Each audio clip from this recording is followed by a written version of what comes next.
2002-2003 সালের UEFA champions লিগের সেমিফাইনালে রিয়াল মাদ্রিদের বিপক্ষে জুভেন্টাসের জয়ের মুহূর্তটি ছিল তার কাছে চরম আনন্দের। তিনি হচ্ছেন পাবলো নেদভেদ।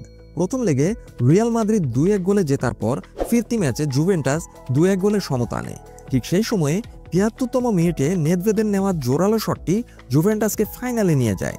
তিনি বলেন, যখন আমি সেই গোলটি করেছিলাম সেটা ছিল আমার জীবনের সবচেয়ে আনন্দের মুহূর্তগুলির মধ্যে একটি।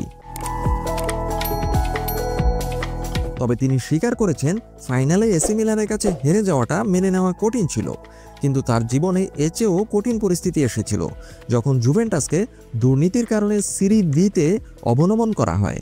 সেই কঠিন সময়ে সবাই তাকে ক্লাব ছেড়ে নিজের ক্যারিয়ার বাঁচানোর পরামর্শ দিলেও পাভেল নেদভেদ তা করেননি। তিনি বলেন, আমি ক্লাবকে পরিত্যাগ করতে পারিনি। তার ভাবনা ছিল খুব সাধারণ। ভাবুন তো, তুরিনের রাস্তায় একটি ছোট্ট বাচ্চা যদি আমাকে জিজ্ঞেস করে, আপনি কেন আমাদের ছেড়ে গেলেন, আমি কি জবাব দেব?